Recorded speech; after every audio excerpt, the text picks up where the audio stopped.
बैजू आहिर कैसे बने बाबा बैजनाथ। देवभूमि देवघर झारखंड। भगवान शिव के भक्त रावण और बाबा बैजनाथ की कहानी बड़ी निराली है।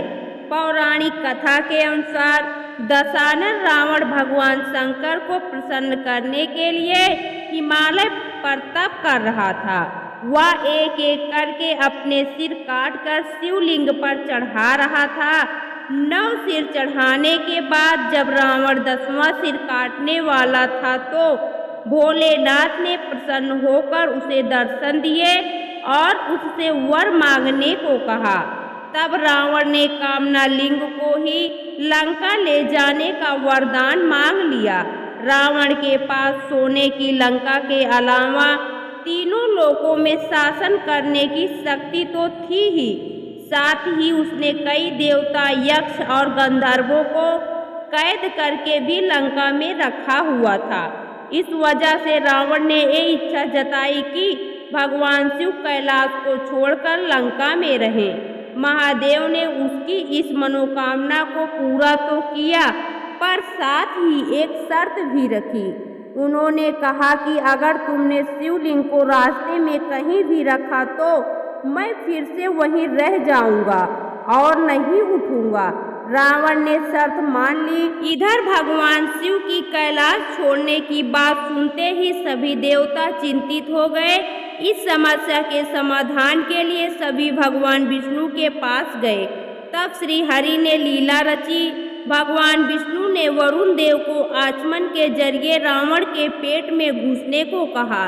इसलिए जब रावण आचमन करके शिवलिंग को लेकर श्रीलंका की ओर चला तो देवघर के पास उसे लघु शंका लगी। ऐसे में रावण एक बैजू नाम के अहीर को शिवलिंग देकर लघु शंका करने चला गया। कहते हैं उस बैजू ग्वाले के रूप में भगवान विष्णु थे। इस वजह से भी यह तीर्थ स्थान बैजनाथ धाम से विख्यात है। पौराणिक कथा के मुताबिक रावण कई घंटों तक लघु शंका करता रहा, जो आज भी एक तालाब के रूप में देवघर में है। जैसे जैसे रावण देरी कर रहा था वैसे वैसे शिवलिंग का भार बढ़ता जा रहा था। इधर तंग आकर बैजू अहीर ने शिवलिंग धरती पर रखकर स्थापित कर दिया। जब रावण लौट कर आया तो लाख कोशिश के बाद भी शिवलिंग को नहीं उठा पाया। तब उसे भी भगवान की यह लीला समझ में आ गई और वह क्रोधित हो शिवलिंग पर 4 लात मारकर फिर अपना अंगूठा गढ़ाकर चला गया। वहां छुपकर बैजू यह सब देख रहा था। उसे लगा बाबा जी को भक्ति करने का यही तरीका है। तब से बैजू का दिनचर्या बन गया। वह रोज शिवलिंग पर 4 लाठी मारता, फिर अंगूठे से शिवलिंग को दबाकर महादेव की भक्ति में लीन हो जाता था। एक दिन बैजू को बहुत जोर से भूख लगी। जब वह घर जाकर जैसे ही अन्न मुंह में डाला, बैजू को याद आया आज तो भोले बाबा की भक्ति नहीं की। बैजू अपना भोजन छोड़कर लाठी लेकर दौड़ा दौड़ा जाता है। इस बार जैसे ही शिवलिंग पर प्रहार कर रहा होता है, साक्षात महादेव प्रकट हो जाते हैं। महादेव बोलते हैं, बैजू मैं तुम्हारी भक्ति से बहुत प्रसन्न हुआ हूँ।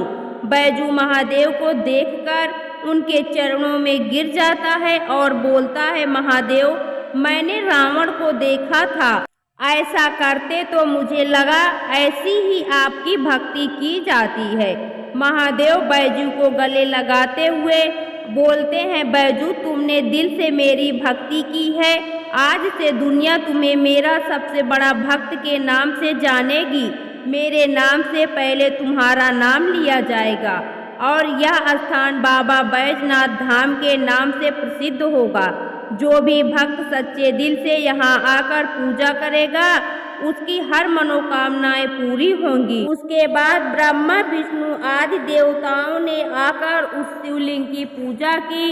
शिव जी का दर्शन होते ही सभी देवी देवताओं ने शिवलिंग को उसी स्थान पर स्थापना कर दी और शिव स्तुति करके वापस स्वर्ग को चले गए। तभी से महादेव कामना लिंग के रूप में देवघर में विराजते हैं। इस मंदिर में महाशिवरात्रि और सावन में सर्वप्रथम जलाभिषेक करने की परंपरा यदुवंशियों की ही रही है। प्रथम जलाभिषेक यदुवंशी ही करते हैं, उसके बाद कोई और भक्त कर सकता है। बोलो देवों के देव महादेव बैजनाथ बाबा आहिर की जय। दोस्तों, आपको यह पौराणिक कथा कैसी लगी कमेंट बॉक्स में ज़रूर बताएं। वीडियो को लाइक करें, शेयर करें और हमारे चैनल को सब्सक्राइब करना ना भूलें। वीडियो देखने के लिए आपका बहुत बहुत धन्यवाद।